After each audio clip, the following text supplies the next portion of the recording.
Good afternoon, everyone. And after the lunch, this is an interesting session. You had a dose of good statistics and figures to raise the excitement. And we're going to talk about something which is the biggest threat as well as the biggest opportunity for the mankind, and that's climate risk. And how do we accelerate the decarbonization is what we are going to discuss.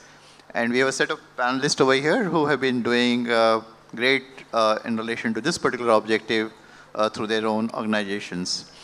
And by way of introduction, I'll request each of my fellow panelists to take 30 seconds to talk about giving their own introduction very briefly about the firm.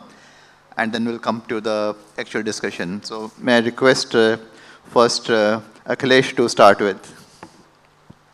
I didn't realize this is the head start that I'm taking. Hi, good afternoon. Akhilesh Tilotia. I am Head of Research at National Investment and Infrastructure Fund. NIF has a very strong green mandate, and we'll talk about many of the decarbonization strategies. Very recently, we also announced the Indo-Japan Fund, which is a green fund, but even in our master fund and fund of funds and a strategic opportunities fund, we have focused significantly on decarbonization. We work very closely on policy-related aspects too. We'll come to some of those too. Hi, I'm Sophia from BP Ventures, Managing Director. We invest in visionary founders who are helping to accelerate the energy transition. We spend about $200 million every year, and we've been increasingly investing in India. We invested very recently in Blue Smart and Magenta, and as well we're looking to do more investments in mobility, in hydrogen, bioenergy, and anything which helps in sustainable consumption for both businesses and consumers. Thank you.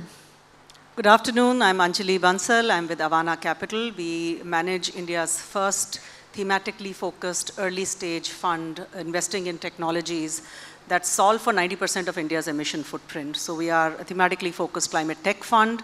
Avana Climate and Sustainability Fund. We look at areas in energy transition, supply chain mobility, industrial decarbonization, circular economy, and of course agriculture, because you cannot think about climate in India without thinking of agriculture and water as well.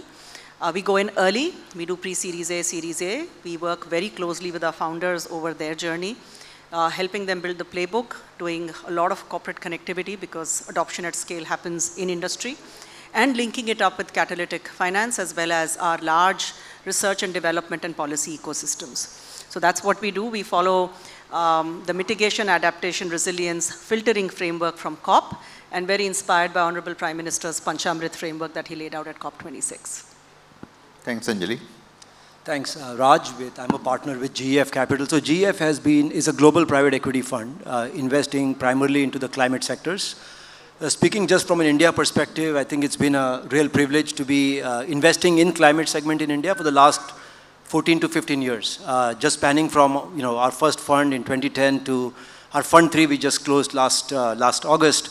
So we have raised about $700 million of commitments purely for the Indian decarbonization play. We have invested in about 17 companies, which I'll speak to in the next round about, very interesting spanning, as Anjali said, from across the spectrum, from power generation, transportation, food and agri, and also industrials. I think that's one of the sectors I'm also very passionate about. So happy to expand on that. Thank you. Hi everyone, this is Abhishek from Avishka Capital. We are a 20-year-old firm, basically investing in impact businesses. Predominantly known for our equity practice, but we entered private credit 2 years back with the ESG First Fund, a Luxembourg-based fund which with sustainability at its core focus area. We are about to launch our first domestic private credit fund, once again focused on sustainability. Thanks everyone, and my introduction is I'm Satish Mandhana. I represent Eversource Capital, which is India's biggest climate-focused fund manager. And coming to the topic of accelerating decarbonization, and each of my panelists is going to talk about one single thing which will make the big difference and what exactly is being done by their own firm in relation to accelerating decarbonization. But decarbonization will not be possible without mass participation. and which means that every corporate and every institution and every individual has to be participating into this journey. And we'll be making a small recommendations from here to all of you in relation to that. The first recommendation is that if you can persuade your own organization and organizations related with your organization to declare their net zero year. It's just a simple question, asking corporate to declare by what time they intend to be a net zero organization. This will start making them think around decarbonization, if not anything else.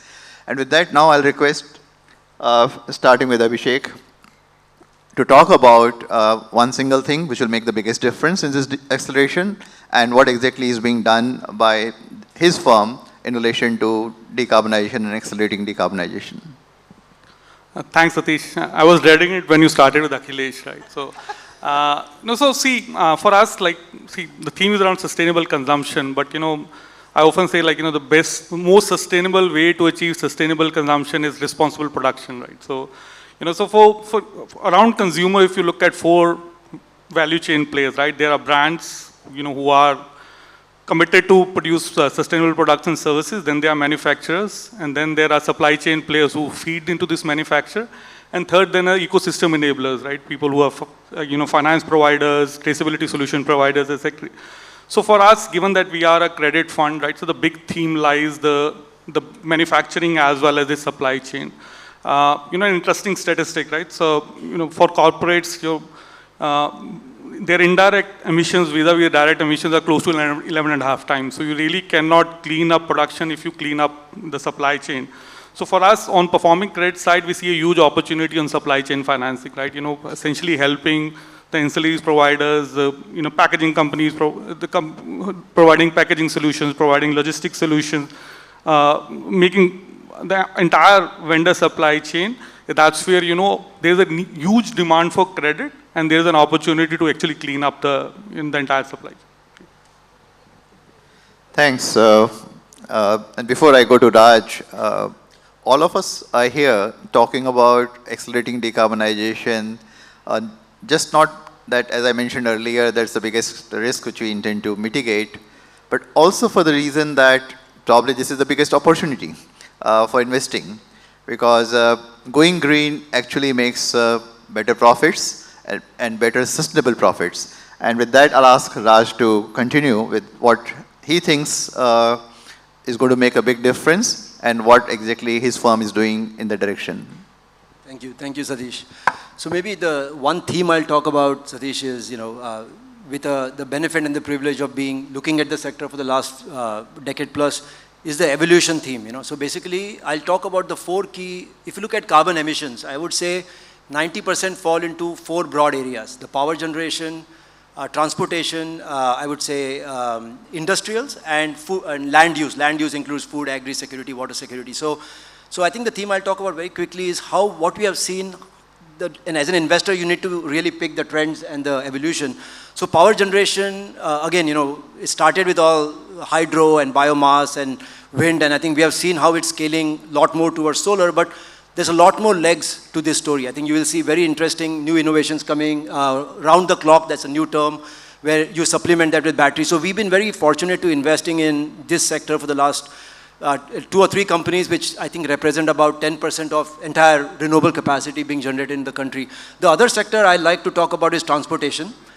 No surprise, in the past also they talked about e-mobility is the darling of many investors, both venture and private equity. And we are more of a growth investor, so we invest between $10 to $40 million checks. So transportation is one of the best sectors to decarbonize e-mobility, because it gives you 2 benefits. One, of course, the lower, greener fuel, but also the tailpipe emission, which is the #1 cause of pollution, right? So we have been very active in investing in, I would say, all the way back in 2008, India's first EV company, Reva, to the last few deals we have done with the Hero Motors and Ratan Tata Group and all of those. So I think that's a great sector. India is looking to increase its presence in e-mobility from 3% to 30% by 2030. So you can just imagine, as an investor, that's a 10x growth opportunity. The third sector, again, with the interest of time, I'm very passionate about is the industrial sector. Satish, you mentioned about net zero. I think there's no sector that plays more meaningful contribution to net zero than industrial and manufacturing. So we are very, very, very focused on the manufacturing and industrial sector in India. What does that mean? You know, like manufacturing of smart meters, electronics, which is, by the way, the second largest import bill for India after oil is electronics. So a lot of government policies, the PLIs, incentives to spur the domestic manufacturing. And we've been a very, very, very happy beneficiary in that growth story in both industrials and manufacturing. And the last is the land use, you know, which is really the building food security. We have invested in companies that increase the crop resilience by hybrid seeds. We have invested in another last policy I'll talk about, because we track all the policies also as tailwinds, national biofuels. You know, so a lot of push now coming to use the agri residue to make compressed biogas, which can then further decarbonize fuels, you know, by blending it with the compressed natural gas. And the last thing I'll say is, you know, I'm sure you heard about this thing called the green hydrogen. I think it's still a few years away, but it's very exciting, because when you look at sectors like steel and cement and refineries, which normally people don't think about these sectors when you talk about decarbonization, but these sectors will have to substitute a lot of the fossil fuel to other green sources, and green hydrogen is going to be, at least we believe in the next 5 years, is going to come mainstream.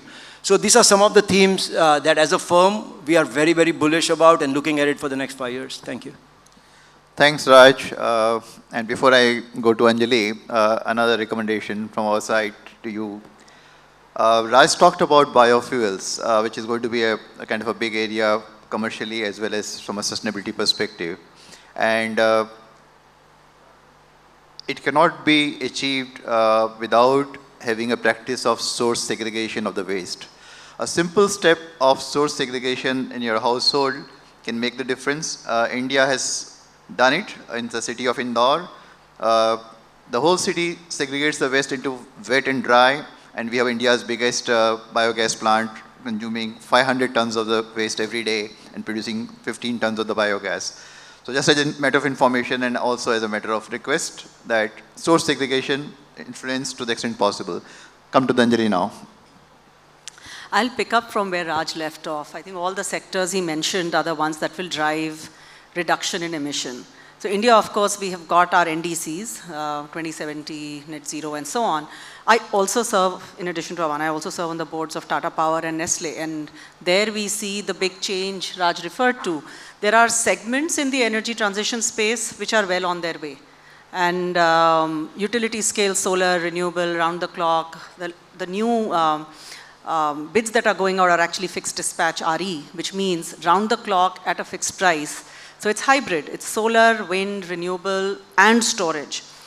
Similarly, we see in the sustainable food supply chain, a lot of R&D, a lot of work on packaging. So what is missing and why? We are very excited about new technologies. So if you go back, when plastic was invented, it was actually a miracle material. It helped to extend shelf life for food, it helped to feed millions. The world was reeling under famine and poverty. So food security was a big issue. Today we are trying desperately as a society and as markets and economies and companies to move out of plastics. What's the barrier? Not because companies don't want to or people don't want to, it's because we don't have an alternative. And that, friends, is really the biggest case for investing behind technology and innovation. Why is solar today cheaper than a new unit of thermal? And the adoption of solar has happened because it makes business sense, not because it's just good for the planet. So while, yes, good for planet, companies will adopt strategies, consumers will bring it into life, and Honorable PM launched Life last year. But really what matters is making it commercially viable and scalable.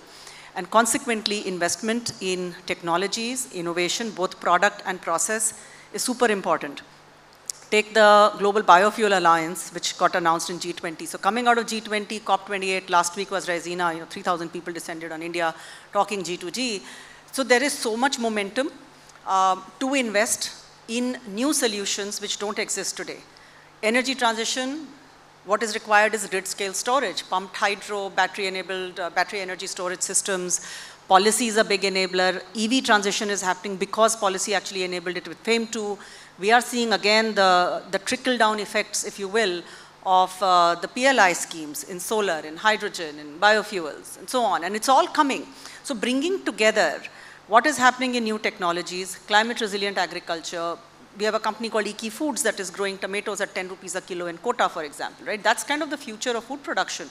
And this is at industrial scale. So while we think about consumption, recognizing our consumption footprint in India is very small. It's 1/40th that of developed countries. So really the way for us to get to a very vibrant and even more vibrant economy, 75% of the infrastructure that is in our national infrastructure plan for 2047 when India becomes 100 is not built today. Big opportunity in built environment, right? So let's build it right, let's build it green. New investment required in technology and innovation in all of these spaces, and that's the opportunity. Thanks, Anjali, for saying build it right and build it green. And as rightly pointed out, 75% of India is yet to be built. We have to go to 30 trillion by 2050, and much more than 75 to be built now. And may I just add, you know, for a $3 trillion economy today, 3.4, right, going to 10 trillion, which will happen in the foreseeable, very near future, every sector will grow. So whenever I'm asked, you know, what sector will grow, I say every sector will grow. You just have to figure out how to grow it green and pick your winners. Right. So coming to my friend from Shell, BP Ventures, please go ahead. Okay, so many of you know BP or Castrol. The brands have been around in India for over 100 years. So in February 2020, BP made a declaration it would go to net zero by 2050.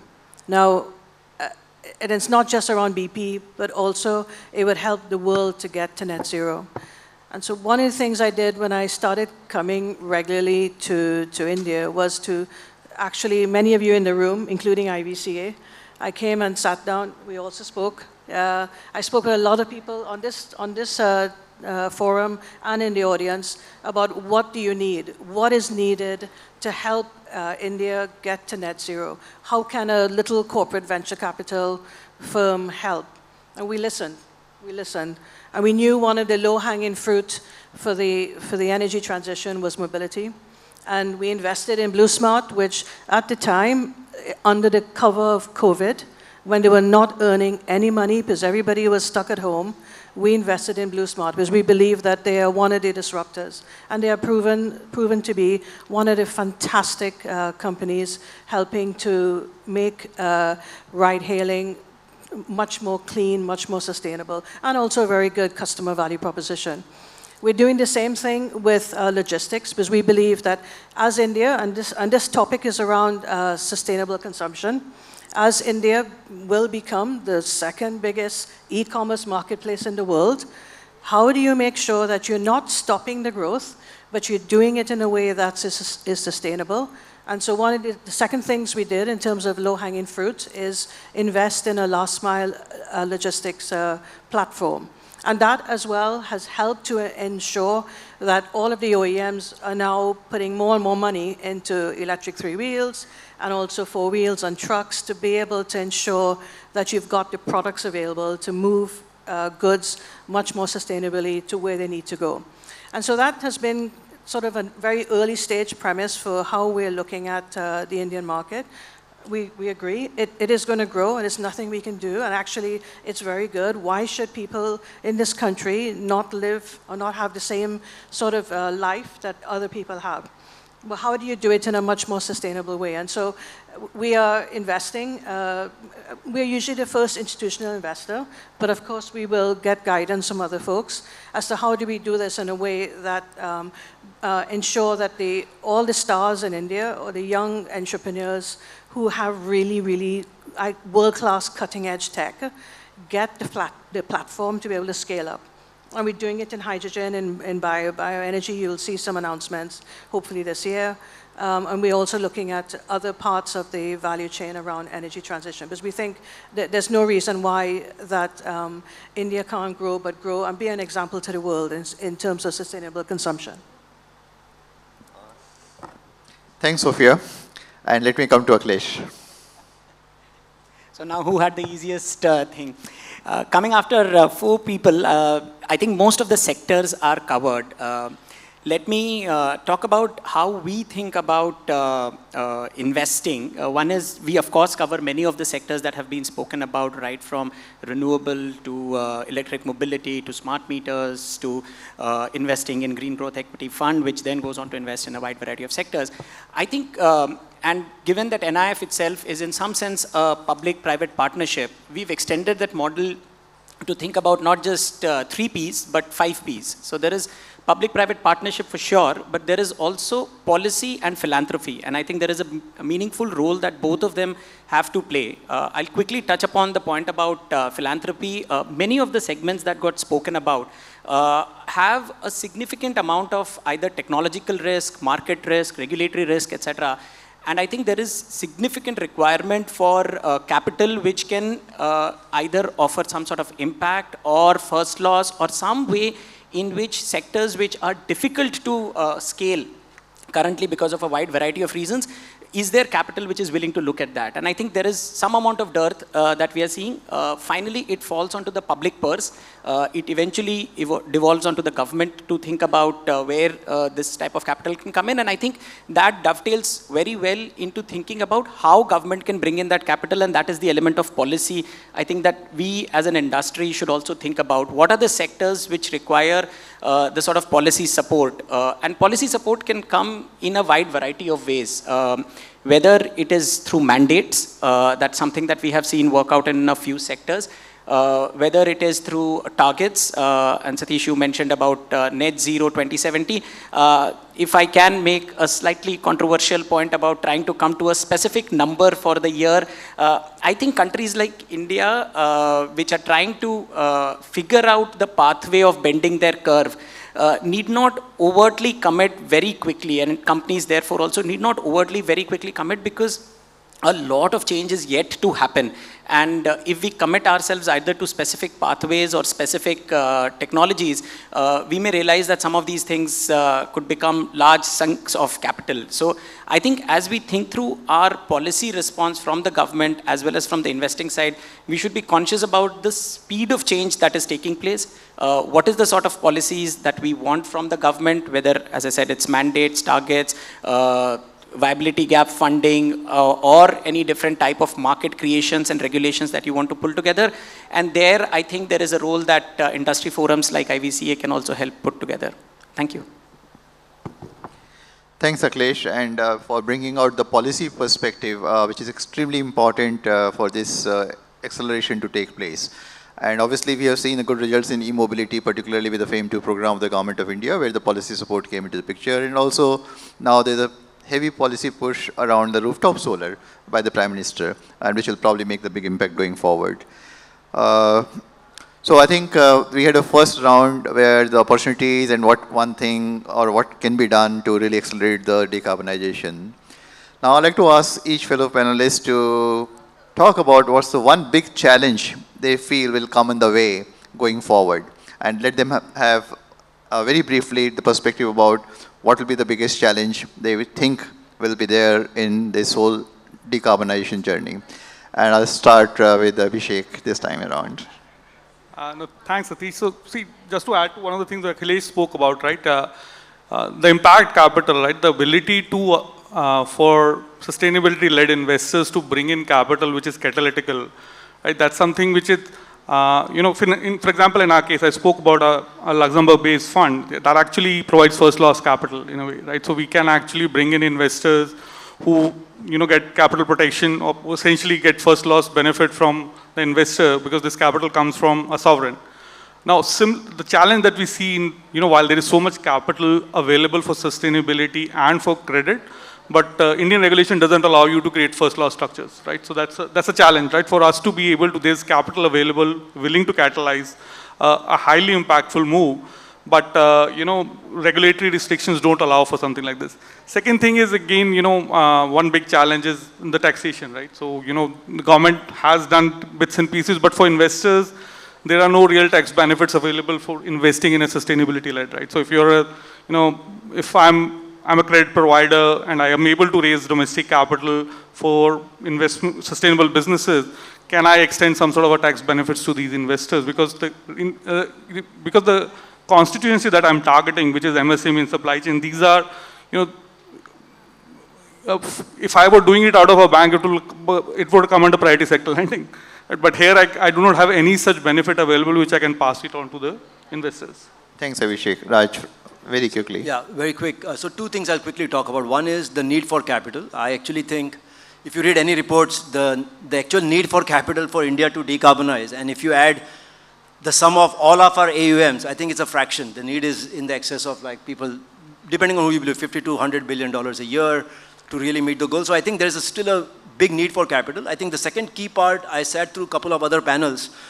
I think one of the key themes was, you have to show evidence of returns, viability. I think there I feel, I'm biased, but India is at a very, very interesting inflection point. I think, when we raised our Fund 1 2010, the economy was 1.6 trillion. Now it's close to 4. So it took 14 years to get there. But I think with rest of the others as well, we'll be about a 10 trillion economy in the by 2030. But why is it exciting? Because that also dovetails very closely correlated with the capital market. So as a lot of the GPs here, so I've seen times where 5-6 years where there were no prospects for any mid-market companies to go IPO. That has changed dramatically, and that's changed because the domestic capital going into capital markets. So for investors, creating viable exits consistently is very important. So that's my key thing. We've been very lucky. We have had 4-5 IPOs. We are looking at a couple of IPOs this year, but we need to show evidence, commercial returns to make this sector mainstream. I think that's my only key point here. Thanks. Anjali, please. I think we require enormous amounts of capital, and it is but a trickle right now. There's lots of conversation about 100 billion required per year, total of sort of $3+ trillion required for India to decarbonize and so on. One thing that we have to recognize, not people here in this room, but globally, is climate is a globally interconnected system, and India is integral to any global climate solution. We are the third largest emitter, the largest population, the fastest growing large economy. We have many things working for us. We have a very technology-driven population at this point, young, third largest startup ecosystem in the world, and so on. So we will come up with solutions. So the two things I want to point out here, one is cost of capital. India is, at least for many of us, we feel unjustly burdened with a very high cost of capital. At a project level, many projects are viable, whether they're utility scale or not, or smaller, particularly in the MSME segment. While at the project level, there is viability. When you add on foreign currency, hedging risk, country risk premiums, and so on, they start moving into unviable territory. So there is at the global level, whether it's MDBs, DFIs, there's structural rethinking required on cost of capital for India. That's one, which leads us into blended finance stacks. The green capital stack that we are talking about, and Akhilesh, I know I'll request you to actually comment on this because you study it so much and write about it. We need to bring in many different tiers of capital. You need that deep patient risk capital to establish playbooks for the early stage technology innovation and business models. Waste aggregation is an example. But going forward, then you need equity, you need debt, and eventually you need that full blended finance, first loss, and new products that don't exist today. So that's on the capital side. The second piece that is required is a much stronger South-South dialogue. Today, the climate discourse gets broken between mitigation and carbon, which the North focuses on, and adaptation and resilience, which is India, as a representative of the global South, our everyday reality. So that discourse, as an industry, in whichever forums, IVCA and otherwise, lots of other forums, and I know we all talk about it a lot, but bringing adaptation into the discourse for solutioning beyond mitigation, and all the work that needs to be done around that. Thanks, Anjali. Quickly to Sophia. Okay, I'll just say that decarbonization is not solved by launching an app. It's really, really hard. And what I would add to whatever has been said just now is collaboration is key. And it's collaboration with unexpected bedfellows are going to help ensure that decarbonization is sustainable. Thanks. And Abhi. Thank you, and thank you, Anjali, for the plug on many of the articles. I will leave the audience to the articles, but I think I'll just add one point on where challenges can come, and let me keep to the policy stance. I think globally policy on green and decarbonization continue to move in step jumps. Anjali mentioned this point about mitigation being the global north issue and adaptation for the global south. Even global north continues to waver when it comes to what is the right pathway, what is the timing of the pathway, what is the quantum of the pathway, etc. This is a year of many elections, and I think by the end of this year, the global policy landscape on things like green and climate could potentially begin to alter. We are beginning to see that sort of a pushback come in countries like America already. If we end up in a situation where this goes off the agenda, this will have ripple effect all the way through into capital countries like India, which require capital from the global market. Thank you. Thanks. So I think we had an interesting set of points of views. It's coming to an end. We'll have one question probably. But before that, I just want to point out something in relation to the sustainable consumption. I look around, every table has got lots of plastic bottles, including on the panelist side over here. But there is one bottle which is without, there's somebody with one bottle without plastics over there. And I think in a sustainability panel, it's good to see somebody being conscious around environment and bring their own water, own bottle to the conference over here. So maybe give a high hand, and maybe if you can stand up, may I request you to do that? And that's something good. Yes, great. We have a time probably for one question. Officially the time is out, but we can have 2 minutes. So can we just have some question to the panelist? Anybody wanting to have a question? I'm more than happy to close the... okay, Clarissa, probably somebody can give her a mic.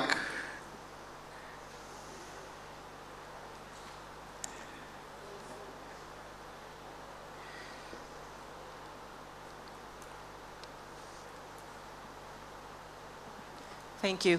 I'm Clarissa DeFranco, I used to be at BII, and I'm working with a company called Allied Climate Partners, who's trying to tackle exactly the problem about how do you get more capital into investing into the climate space with fund managers, and the importance of blended finance structures. Given that many of you have raised the issue of the lack of regulation that allows foreign investors to participate in that in an Indian context, what do you think can be done, and who should institutions like mine be looking to engage with to be able to shift that discussion to a more fruitful one to enable that to get unlocked? So who would like to answer that? Maybe Akhilesh, yourself first, and then if somebody wants to supplement. No, I think Abhishek made this specific point about a specific regulatory dispensation that we currently have, which has its own history as to why we do not have differentiated capital rights for investors. I think it is a time for us to think about how this can be crafted in a manner that the regulator is comfortable with the sort of capital coming in, and it not being in a sense, the regulatory dispensation is not misused for some of the things that the regulator is concerned about. So I think it's a sit-down conversation that we need to have the regulator on this specific topic.